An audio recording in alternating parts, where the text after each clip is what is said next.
Kamusta mga Kadotsky? May panukala si Kongan Rodante Marcoleta na mag-aalis ng 12% of VAT sa kuryente para sa mga mahihirap.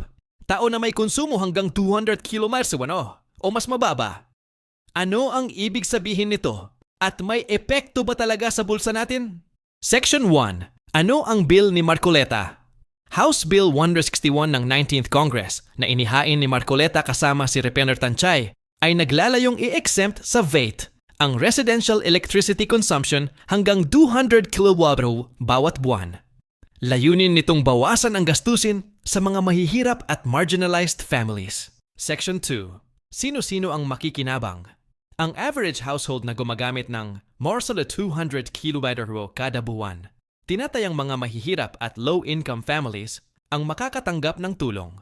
Sinang-ayunan ito ng SAGP Party List para sa direktang social aid. Section 3. Bakit VAT at bakit mahalaga? Ayon kay Marcoleta, ang VAT ay 12% na dinadag sa transmission at distribution, hindi lang sa actual consumption. Lalo nitong pinapalaki ang buwan ng bayarin. Kung walang VAT, mas mababa ang halaga ng bill ng mga mahihirap. Mas sustainable daw ito kaysa magbigay ng one-time aid gaya ng ayuda. Sa susunod na gawin, ang bill ay pending pa sa Ways and Means Committee mula pa noong 2022. Kailangan pa itong maipasa ng House at Senate at pag-aralan ang epekto sa government revenue. May katuwang itong panukala para suriin ang franchises ng power firms gaya ng Meralco.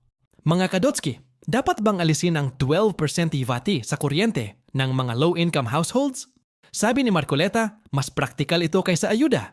Komento na sa baba ang iyong opinyon. Like at subscribe sa Dotsky TV para lagi kang updated sa